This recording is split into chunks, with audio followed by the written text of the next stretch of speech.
day, right? And $45,000 goes to the team that wins it. So we're going to start here with Swish'em and then maybe check out Super Evan because, well, Swish'em's team, Tiff, you know, we said they climbed, 36 points, put them all the way somehow to 5th place going into this one. Yeah, it's where it's going to be really crazy. You look at the threshold, you were down to 42.9 points for 7th place to be able to maintain that. And everything above that is pretty close. So the board is wide open. 1st place for 45K. You never know who's going to get it. Even 2nd place, $27,000. Not too bad for a day, if I've got to say myself. And I love that we're kind of jumping around. I was really curious to see if Braxton, DJ Moss, and Super Ev were kind of sticking to the Rostava Shops area. And it seems like it's very tried and true, similarly to where we have seen them kind of landing towards... grabbing a Yui off rip to be able to get that information. But I would go ahead and save that until at least teams start to push. This area is highly contested with a lot of people looking for some loot. Now, granted, Ghosh, a lot of zones used to end up here, just west of power. And this would be priority for rotations there. So the fact that they're in 2nd place, while they kind of have to navigate that western side rotation through the bridge, they have water to cross, easily gate kept if you don't get on the move quick. Yeah, no, I think it's a great call out. I was laughing because the amount of fights that we've seen, around and outside of power into like kind of the mid-late game over the last several weeks of competition between this tournament and others is kind of comedy. And then this tournament, we haven't really seen it hardly at all, right? Like, and so a team like this that lands on this side of the map has to move extremely far. So I can only expect they grab their loadouts quickly and then get on the move quickly once that first zone is shown. So it'll be fun to kind of pop back and forth between perspectives, but continue to try to check out this team in particular. And speaking of another team that has been a little bit quiet on the timeline, as it were, since some of their early pop-off games, in trouble already here into the 4th map, and apparently it's because they've been contested maybe across the board. They do grab a couple knocks, but get cleaned up, and that is Ria's Intex on the other side. A tough start yet again for Team Bread. Rias, a young gun, able to pick up 2 of them. Now they'll have to go through the gauntlet of what are gulags. Will we get the night vision? Will we get just a hopeful quick one? They can get back into the fray of things. But for Lola, Brolic, and Kruger, the prior maps we've witnessed them have been out by farms. It has been a little tough for them to say because they are always constantly running into Uncivil Queen's squad. So now moving in through this area of the map and might be a little more kind of sleepier to get their move on. I'd fall asleep in Brolic's room. My goodness, we need a little bit of light in there. I mean, is this monitor? the red in the back just blinking. Yeah, like, is this monitor even on? Holy cow. Oh, okay. Now we're swapping perspectives. Fuzzin, totally just chalked out of nowhere. Unrational kind of swings around the corner. They have been in a blender all day today, and that was one of the teams that Enigma called out, and we always talk about it being a really heavy-hitting trio. Pentagon, Fuzzin in particular, have played so many tournaments together. They, I believe, got 3rd overall in their qualifier, and they're down into the 20s, I believe, 20th place right now. Really need to change up their strategies going into the latter half of this tournament. Even this game. This is the 4th map, and if you get chalked on this one, you only have 2 more to go, and you're down into the bottom 10 teams or so. It's going to be a tough grind, a tough climb up that leaderboard without some absolute banger maps. Can you guys both get out to that Lodi? That Lodi's like, there's nobody on it. Ooh, yeah. Go to the Lodi. There's nobody on it. Moves. Immediately gets cut down. Why is that the story of my life? Hopefully that doesn't happen for Kaylee. And now Noob's a solo. Looks like Soka, Almond, both in the gulag right off rips as we're navigating through the suburbs, but no worries. Almond wins his big one against Unrational there, so that wasn't easy. And now you know, Huskerrs and Unrational and all the squads around running into a little bit of issues. Yeah, I mean, this is the team that dropped out with only 5 points last map. They were in 2nd. Now they've dropped down the leaderboard to 6th, right behind Swish'em. They need to turn things around this map, and so far, not so good. Luckily, Almond does win, like you said, which just means, hey, we don't have to burn any of the cash that we either do or don't have to get players back, and we can actually focus on looting and getting weapons and getting that cash up for UAVs, gas masks, otherwise. But here's FIFA squad. Again, a little quiet as well. FIFA, though, grabs an elimination here pretty easily, it looks like. But it's Super Evan on the other side. This is Super Evan's team. So, look, Production's, acquiescing to all of our requests, just the other side of it. Braxton goes down. Super Evan in trouble. And Lennon's been sent to the gulag trying to win. And it looks like he is playing against Sancho, which is Sage, if I remember correctly, from Team Biffle. And he won't win it, just barely losing out.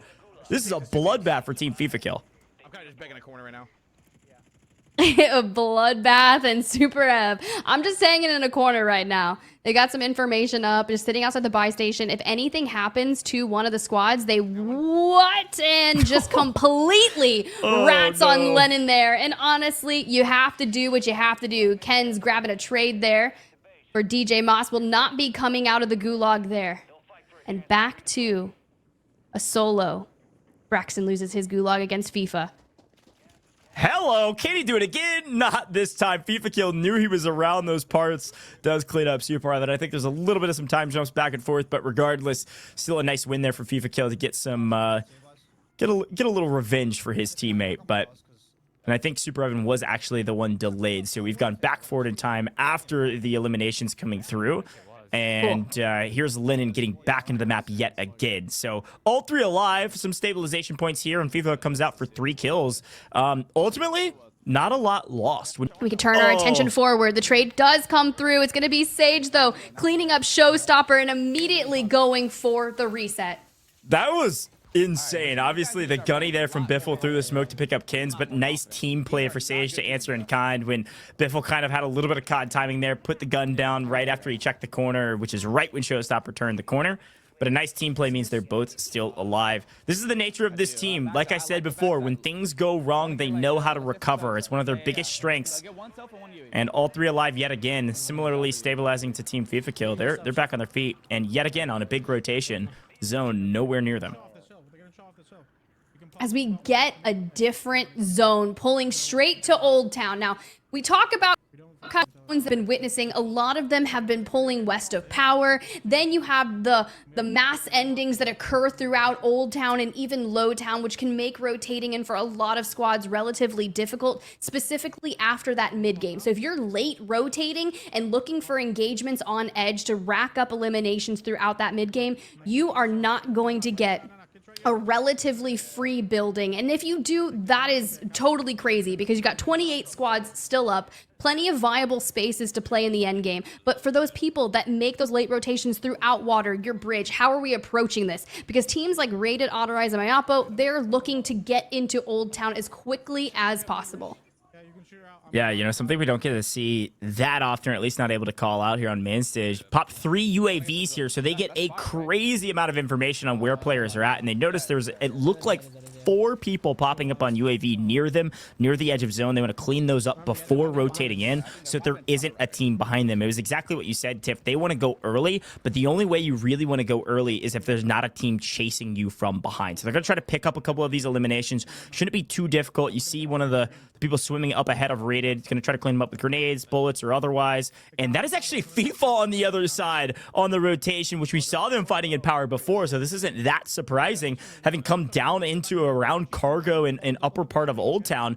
Cleaning up this side of the map means they're going to be free and clear to set up for in-game. Yep, we can go back that. Wait, this bounty's still in. Wait, test these solos. Oh, good. Here we go. Positions, information, the bounty, giving away where Team Testy will be kind of making their way in. And if you have the availability to push up and essentially gatekeep that rotation, it should be a nice 3 eliminations at most for this squad. Currently sitting on 1 alone just for Rated. We've made our way up towards the bridge. Checking for any floaters and a live ping for the ages. A shield crack to come through. We just need to seal the deal and get that knock. It's hard to spot people in the water sometimes. You just got to go join them.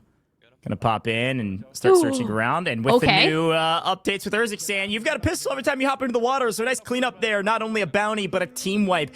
And, you know, notably, this is a fun point because we always talk about how information is everything, right? Information is key. And to quickly hit the point as News grabs some kills, they knew they could take that out in the open because they had already wiped the rest of the teams nearby because they're advanced UAV. These are the types of plays you see from the top teams. They gather their information, they analyze it, and then they, you know, utilize it to grab their eliminations. And similarly here, you're using a heartbeat sensor to get your information. Destroy's gone down. Zlaner's gone down. Where is Raul to get this full team wipe? Another team, by the way, that has been struggling today that we didn't necessarily expect. Zlaner, Destroy, really been in a blender. Several like high 20s finishes in some maps.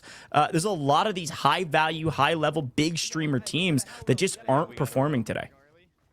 Just the caliber of the lobby. We were talking about it. Enigma said it. You've tweeted it. And so, I mean, I don't think it was really that much of a hot take. The level of this lobby is extraordinary. And for noobs to be maintaining that pace to slot them into a 6th place overall, you've got to keep that going. Yeah, you do get tagged and downed right before making it in. A good smoke to try and prevent that full. But for Soka, the last one alive, attracts team on the other side alongside Empathy, just kind of picking apart. You do get that bounty information, so you know that Aydan's team alongside Adrian and Krinks are nearby. Yeah, unfortunately, that was the only information they had. So they thought the bounties where they needed to head and they would be free from the corner. But because of that mistaken information, they've lost 2 players. That is a totally different team. They're hunting Adrian, which is Aydan's team up ahead. They wanted to hunt this team down. They wanted to eliminate them. But unfortunately, you're right. A 3rd team kind of on the horizon who got here earlier picked up 2. Now Hisoka's just having to run around and loot. Gotta get the cash up, just a few hundred shy of being able to buy back 1. Then you think about this mid game right here. A lot of those buy stations will be heavily guarded by teams looking to deny the survivability. Cash up. We got at least money for 1. We got a mobile in the distance, and we just need to get there. At least if you can bring 1 back. The bounty going down allows them money for 2. Perfect timing. Yeah, that's absolutely huge. And another thing that you can't really predict, but Adrian going down there is huge for them, so they can grab both buys. Both players can fly back in. And at the very least, even if Hisoka dies here, this is already going to be a tough rotation anyways, out into the open across the water. Both of his teammates can fly to safety or at least get some information on where safety could be found. Here's Adrian, though, life of the map on the line. And to be honest, maybe life of the tournament. Down in 26th place right now after winning their qualifier. In the gulag, last alive for his team and in trouble. It's raided on the other side. Adrian needs to go massive here. Former teammates, the Cheddar brothers plus Adrian, play together in London, and now Adrian has to eliminate Rated to keep their chances of this tournament dreams alive. And no, Rated says, young gun, sit down. Your time is done. It is my time to shine with my new team of the milk bags. I think I just saw 6 eliminations for Team Aydan to go out early, and now the comms come through. They have to do. Yeah, it's really nice. Biffle right there sees a sniper, ducks down, so we have to keep that in mind. But Biffle also, it just changes a lot in the role that they're playing depending on how that engagement looks. But Biffle is typically back on a rooftop kind of anchoring for the squad and has the majority of the team's cash. You can see that he's ready to hit that buyback at any given time depending on how those engagements go. But for Noobs and Allman, we're prone. We're in a doorway. We're dead center of zone. 0 eliminations here for Noobs with a regain is necessary, but this game for them has been an absolute regain blender. OP Mark last alive as well, routing it out, trying to stay alive as one should. In a piece of cover near center of zone.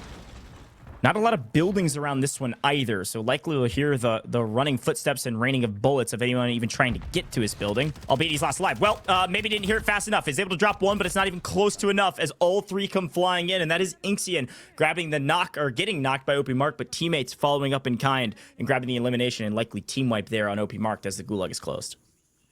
Swish him though, making it into that next multiplier relatively shortly once we hit 20 squads, and we do. 1.1x. Now, granted, if you're going to take a 36-point win, you want to carry that forward and already on 2, but the dangers come through. Good job here to drop down super quick, coupled alongside that smoke. We'll check in with them for a bit for Tappa here, just behind them. Yeah, the team's been playing great thus far, and again, met a massive climb last game. Like you said, 36-point win, pushed them all the way up to 5th somehow. Point discrepancies. A death sentence to a squad, but working the low ground could provide a lot of information as well and kind of some life stability. But for Exact, last on the squad, drops Chronicle, but not going to be able to make that rotation towards the next zone. They will fall, and Rated still in it. Yeah, Rated after that gulag win, rejoins his teammates, Adorais, Mayapo. Not a ton of kills, at least on the side of Mayapo here, but Raid's on 3, make it 4 here, no problem. That's a nice clean up into the bushes. Somebody's hiding out in kind of the low ground position of this tower, this bridge area, the archway, and they're just cleaning up a free kill. And 1, 2, 3, Intex out of here. Systematic eliminations. Unfortunately, they do lose Adorais in the process. They don't lose, they don't win that without any blood given. Luckily, still 2 alive. Decent amount of resources, it looks like. I think the problem right now is just ammo.